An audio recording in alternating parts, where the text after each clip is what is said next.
it? Yeah, what we'll do is we'll post it online. Perfect. So, you might end up having a private tutorial today, which is fine if nobody else joins. Okay. So the intent of today's session is to just give you an overview of what the new CPSO QI program expectations are, so that you're prepared once you start the work. I'm Simone Darouge. I'm an associate professor in family medicine, and I'm the director of the Ottawa Practice Enhancement Network. And it's with that hat on that I'm delivering this orientation session. Open is the department's network of primary care practices who are interested in quality improvement and innovation. So we aim to advance the field of primary care with a special focus on supporting practices achieve their goal. Okay, so it's really an orientation on the various program aspects.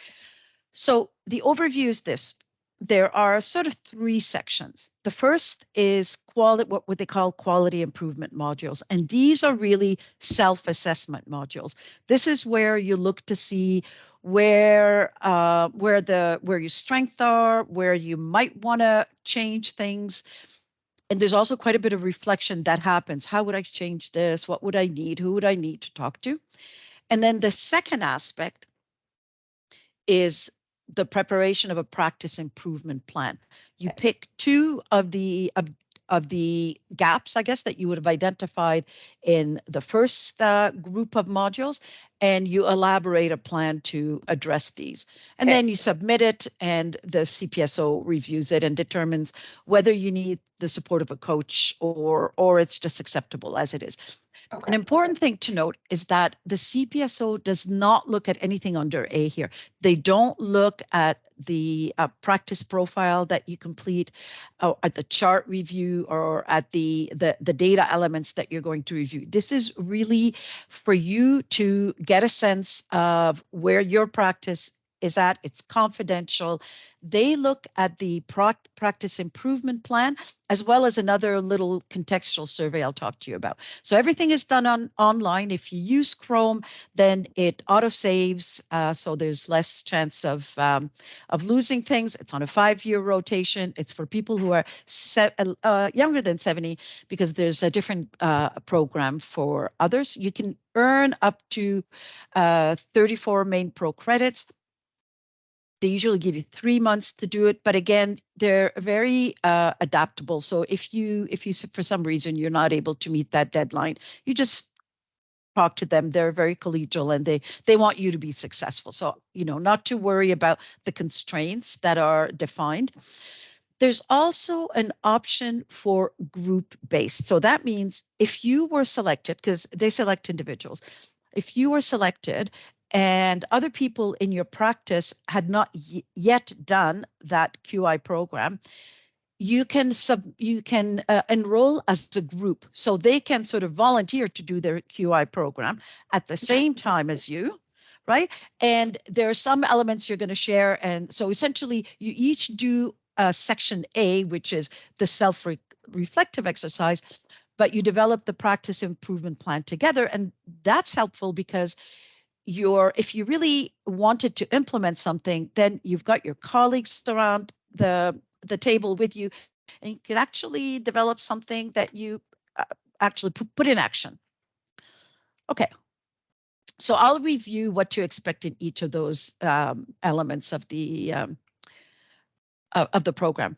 So you can earn 34 main pro credits if you interact with the coach, which I'll describe who does and who wouldn't.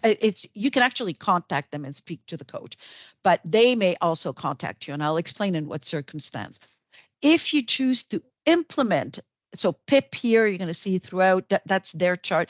It's a practice improvement plan. If you decide that you're going to put in place the changes that you describe, then you can earn for each goal, and they want 2 goals, you can earn 5 credits for each.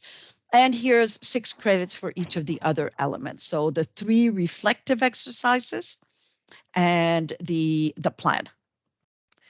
Okay, So I said this is what's required, but I'll add one little thing is that there is a survey, which is not sort of part of your quality improvement efforts, but you have to complete it. They will look at that survey. That survey doesn't have anything related to quality. It describes your clinical context. And they use this to better understand the practice improvement plan that you're going to submit to see whether they could help you in making it more feasible or attainable or just sort of guide you in how to improve it. So they'll take a look at this, but this is not a measure of quality. It's just a descriptive. So that's the first one. So that's what they call the QI survey. And then the next one they call the practice profile. So it's a bit, it may be a bit confusing, but the practice profile is one of those self-assessment modules that you have to do.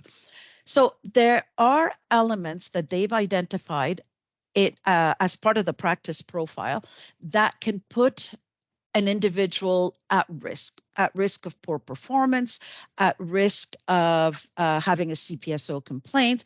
And what they wanted to do is give that information to their participants so they're aware that they may be in a risk group, and they also give them links and resources and options for how to address this. So for example, if you're a solo practitioner, I know there's very few solo practitioners now in family medicine, but those that are in solo practice, those that are above a certain age, are at higher risk of running into problems.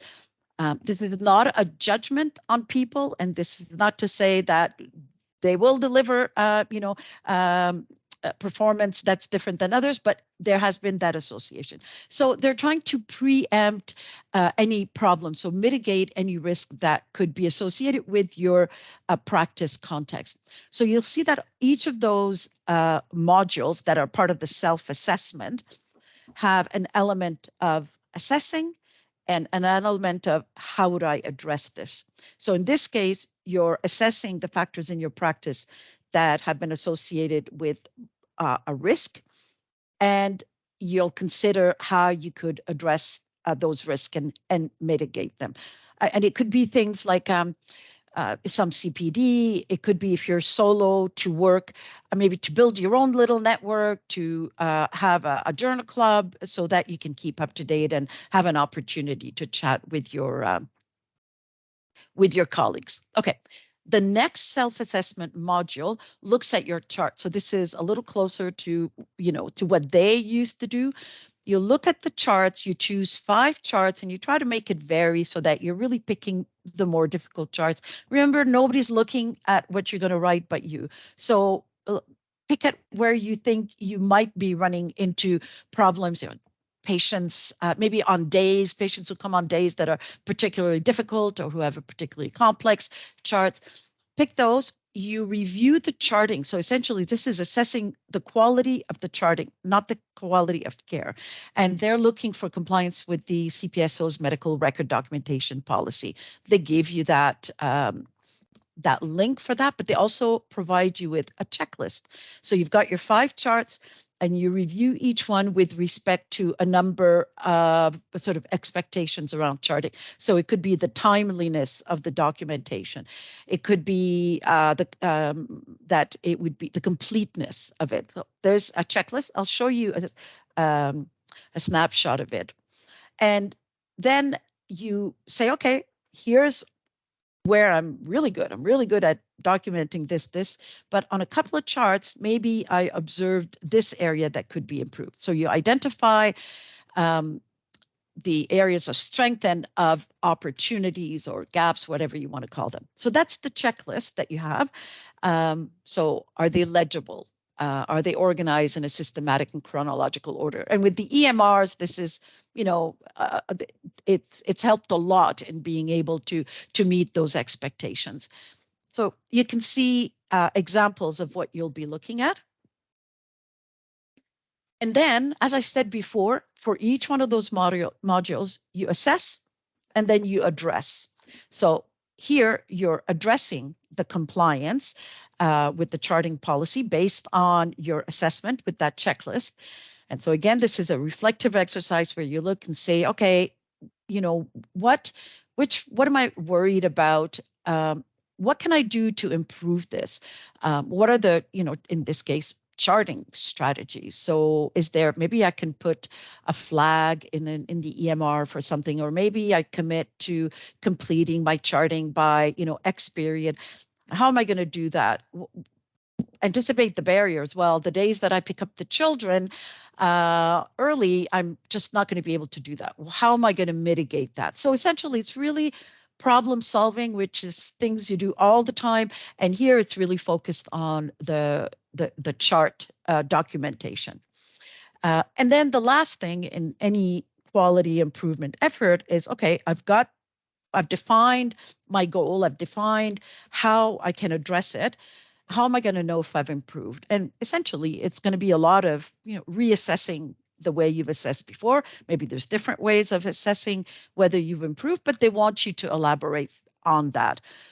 And again, they don't see that exercise. I'll show you what it looks like. They don't see it, but they do want you to speak with a peer, because it's always, I know in practice, physicians are often consulting with one another about specific problems they're facing, like with a patient that they might want to have a second opinion on, or even around practice workflow.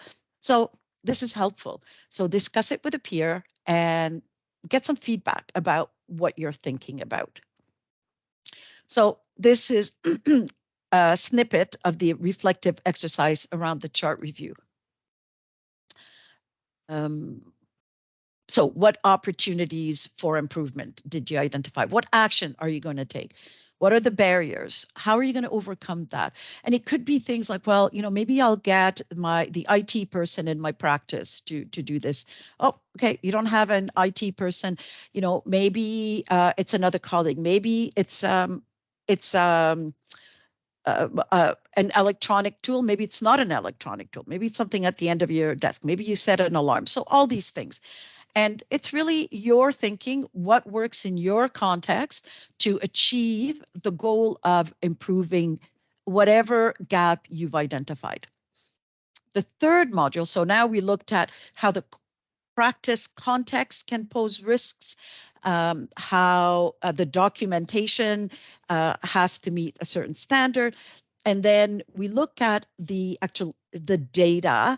So it's really mostly chart reviews, but it could be other things. So they call it the data-driven QI.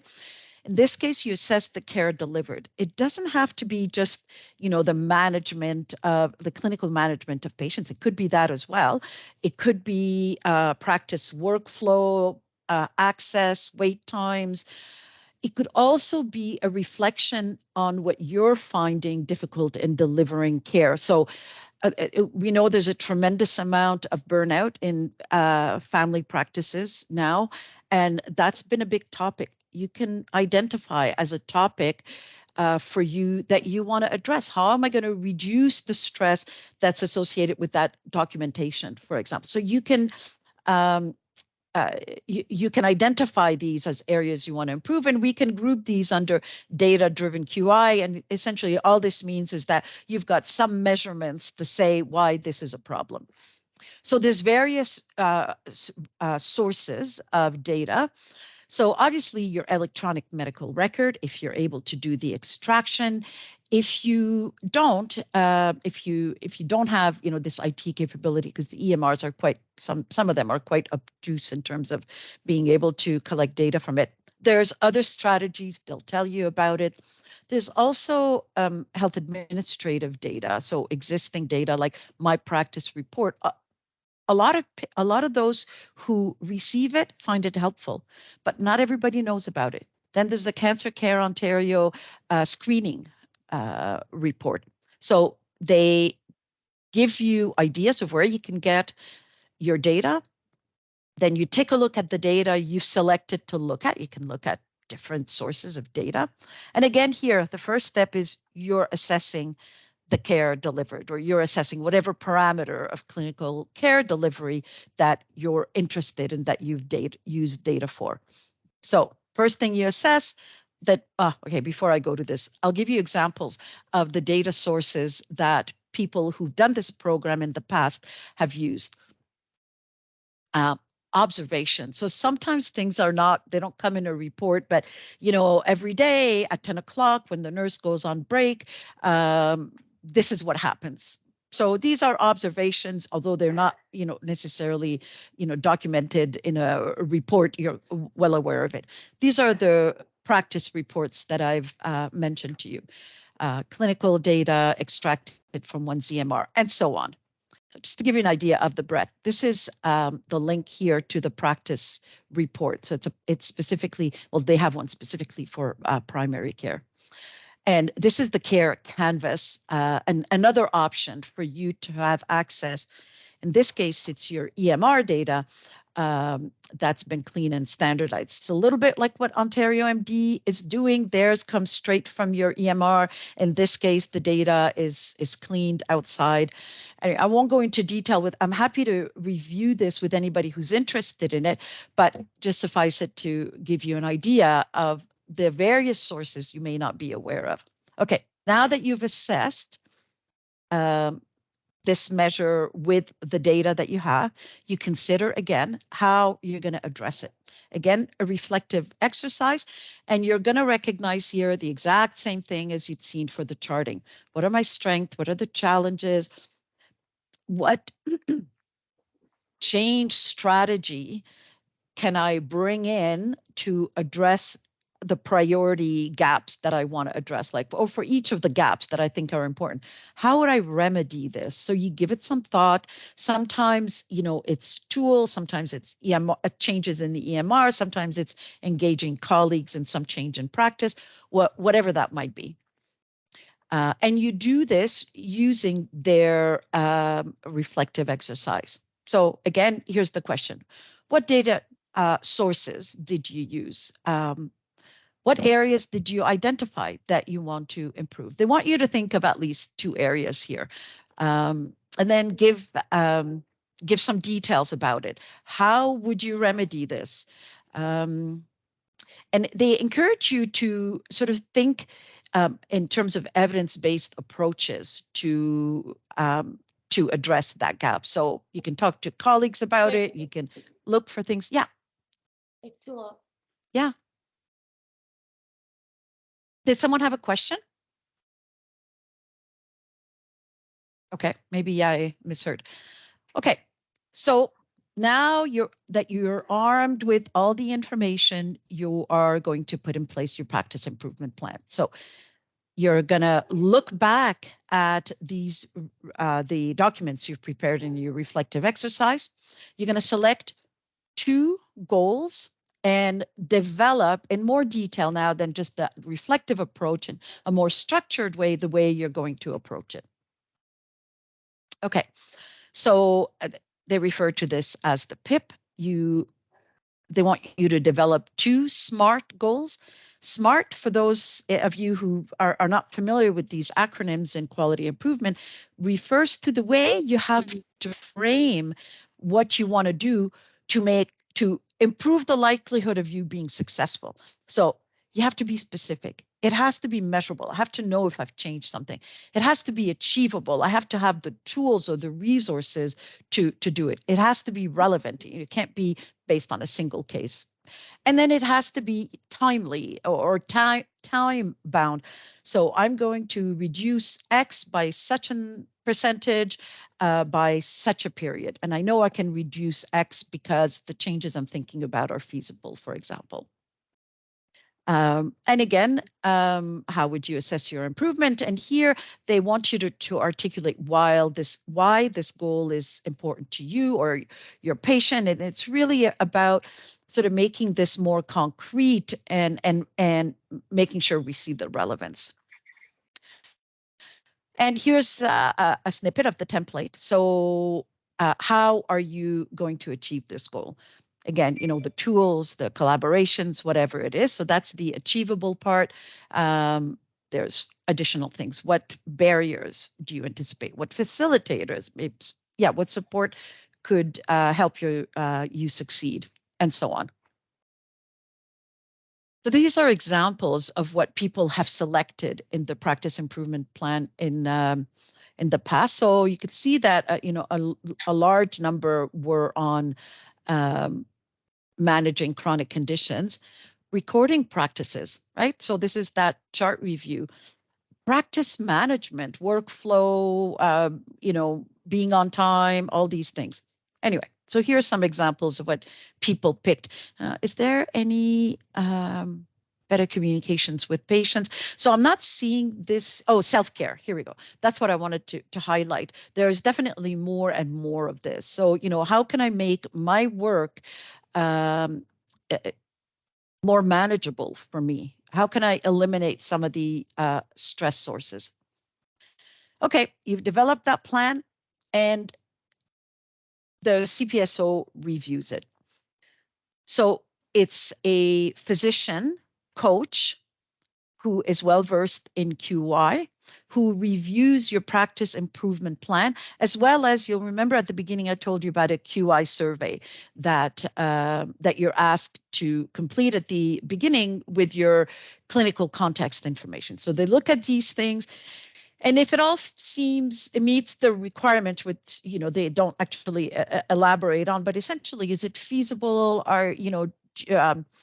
Um, is it achievable? Would you have the resources and so on? And if you do, then it's you get the check mark and you're done. If you need support, and this is, again, I reiterate the notion that it's really intended to be collegial. There's no failing here. If you need additional support, if that doesn't meet the requirements, you'll just get the support of that QI coach who's going to say, well, here is where you could think about what happens under these conditions, or you haven't really thought about that particular barrier. What would you do in that context? And so they'll help you through it, and then you'll revise your plan and succeed in the program. Do I have anything else? Okay. Those of you who are interested in going sort of in getting some of the background that will prepare you for doing not just the CPSO module, because these are obviously important, but you don't want this to be a one-time thing and it goes away. The idea is to build capacity and quality improvement. So those of you who are interested in gaining more in-depth understanding, we're offering a workshop series. It's a 9 hours workshop series. It's an experiential one. So essentially there's a 3-hour seminar or 3 of those about 1 month apart, and where you identify essentially what you do in your practice improvement plan, as well as thinking about implementing it and so on. And this was developed by Open, so the program that I direct here in Ottawa, our CPD office, and Ontario MD. And it's actually on the CPSO resource list for people to reach out to, those who want to learn more about QI. Again, I just want to reiterate that. So I'm doing this presentation with my Open Director hat on. Open is the department's QI initiatives. We're here to help practices achieve their QI goals, essentially. And so I'm happy to speak with you if you're interested in implementing whatever you're developing. We provide mentorship and tools. And so does the CPSO, right? They've got the physician coach, but we also provide additional resources. Here's some useful links. There's some webinars. Here's the practice profile and mitigating the risk. A bunch of resources around that. This is the CPSO documentation policy. And here's if you want to learn about the group option. And I encourage people that I speak to use the group option, because it's kind of nice to do this with somebody who is going through it at the same time as you, and you get people to bounce things off. This could be your peer that you have to review things with. Okay, if you need more information, happy to chat some more. Okay. I will end this and take some questions. If anybody has questions, feel free to put your camera on and we can have an informal discussion. There's no question that you're thinking of that other people Most people would probably have had the same kind of questions.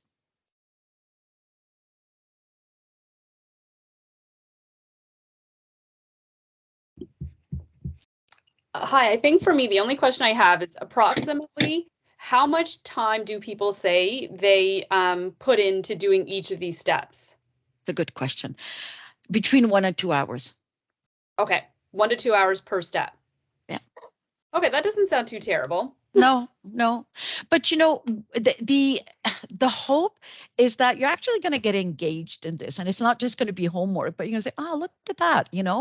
I didn't know that this was, at that level, or that I wasn't doing this, or oh, look how good I am here." And maybe if my colleague has a challenge in this area, I can talk to them about how to improve it. So the intent is really to um, it can be perceived as homework, but it could be perceived as enabling you to take more charge and giving you the tools to take charge of a new aspect of practice, and that's this the structured improvement, because everybody's doing quality improvement, but maybe not in the structured way that's been shown to be helpful. So make it data informed, make the changes evidence based, look to see whether the changes are improving your getting closer to achieving your goal.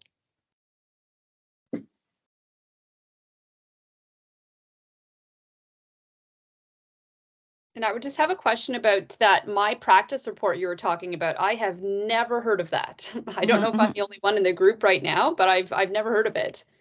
I haven't heard of it either. Pardon, what metrics does it show you, and how is it useful?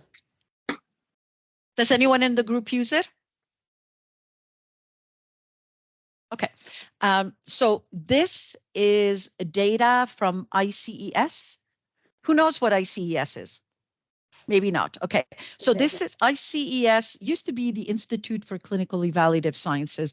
And it's now just ICES because it used to be abbreviated to ISIS, and it became uncomfortable saying, "Yeah, I'm with ISIS. Are you with ISIS?" Yes. So literally, because of the connotations with the acronym, it's ICES. So it's billing data. So all the data that you bill, that labs bill, uh, goes to the ministry for payment, but also goes to ICES. And so ICES is able to report on a number of metrics for your patients. You can go online and see what it looks like. Certainly, number of ER visits your patients have had, and hospitalization, and yeah, I don't have, but it's a lot. It's all the health administrative data. Now, I think you get this either once or twice a year. I think once a year. So the data is not from last month, but if you're looking at something that's influenced sort of over a longer period of time, it's very helpful. It's very helpful to see where your practice stands. And I believe they also give you comparison to the rest of the province so that you can see where you stand. And that's always helpful, right? It's kind of the, audit and feedback, but it's really based on your on the billing data. The care canvas, and which is similar to Ontario MD in its intent, the approach is different, but essentially uses your EMR data to give you statistics. It could be on, a number of things. So diabetes control, patients 65 and over who haven't come in the past year, or opioids, or, a number of indicators that you can essentially click a button and take a look at it. And so that's to facilitate the data extraction from your EMR, because we know that's the biggest challenge physicians have reported to us in terms of being able to understand their practice and see how they can do things differently.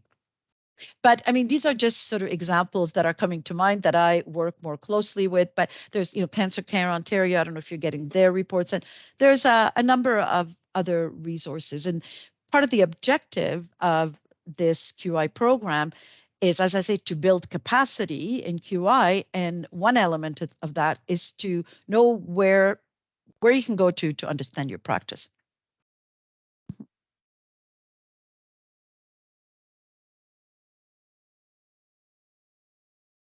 And just to clarify, we'll get a copy of this presentation that we can, so that we can go and see how we can sign up for this.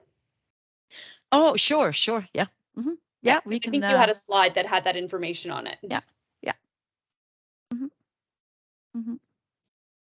And I can tell you that definitely when you're doing the modules, that'll be there. That's part of what they're wanting to do. But yeah, we can definitely share the presentation, and we'll put it up on our website as well. So what you're saying is once we get started with that quality improvement project with the CPSO, when we get to the right step, they'll actually have a link. Oh, okay. Yeah, perfect. That's right. Easy. That's right. Awesome. So yeah, what I was trying to, to do is give you an idea of the kind of things that you're going to see. Because sometimes part of the anxiety, I think, is the two things. One is, is this going to be punitive, or like, how am I measured? Like, what happens when I identify gaps? Nobody takes a look at this. It's these are your reflective exercise. That's important to know. And then the other is like, what do I expect? So the intent for today's session is for you to see that nothing that is being asked are things that would be, oh, why are they asking that, or how can I do that? So it's all, very well structured, and they're very open to feedback. And you can call them, even, so I said that they review your PIP when you submit it, but if you're struggling and developing that practice improvement plan and you want to call them and talk to a coach, you could do that. And you can also call us at Open.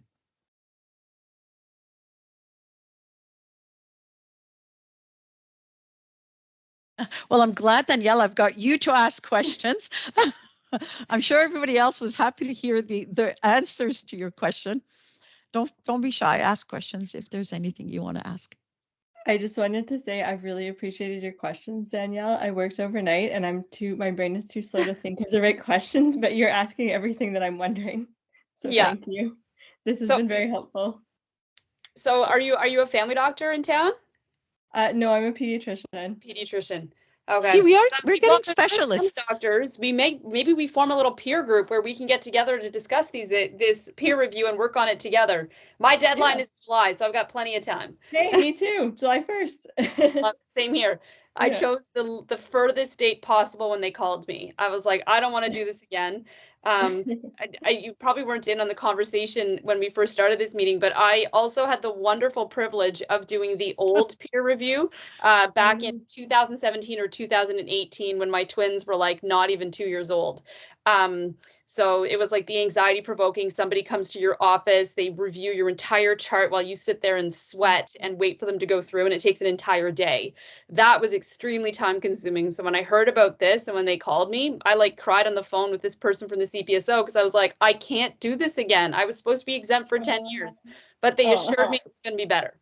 Yeah, that sounds horrible. And doing it with a 1-year-old sounds, or double 1-year-olds. I have one 1-year-old, so I can kind of understand half of your sleep deprivation.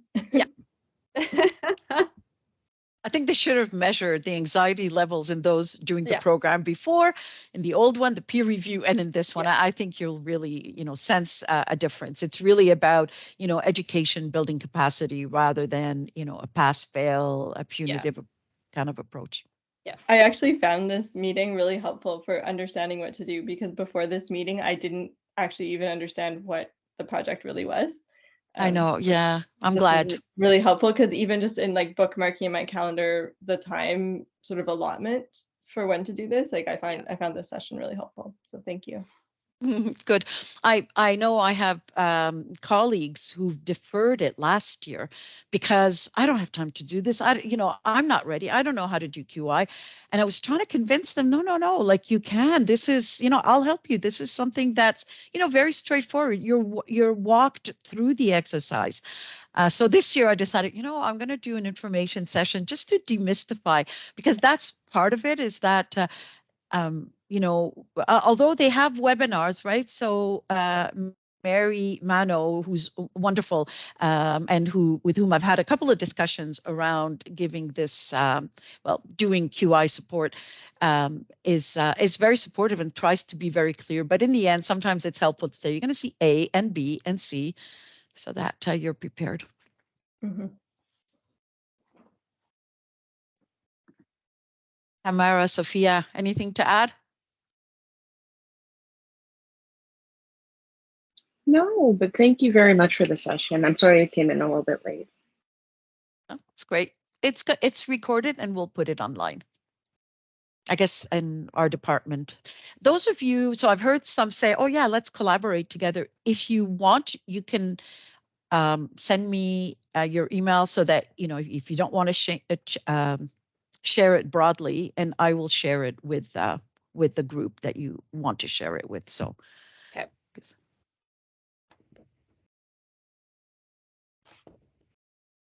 And I think your email address was your name at Briere dot something. Can't remember what it was. But org, yeah, SDAHROUGE at Briere.org. Hi, Anish. The presentation actually took just about a half hour. And so thanks for joining us. The presentation is going to be put online for you to access. And maybe what we'll do is we'll send everybody the link to the online presentation. I think that's what will be helpful. And we're just at the end of the question and answer period. Did you have specific questions around the program? Oh, you're on mute. Sorry about that. I'll be able to review the lecture and then come up with any that I have. Okay. But I know Dr. Wilson was kind of mentioning a little bit about it, and yeah. Okay, perfect. Good. Okay. So feel free to reach out if you have any question, you know, around QI. Again, remember, open is your sort of QI resource here in Ottawa. Awesome. Okay. Thank you so much for taking the time. I appreciate it. Yeah, my pleasure.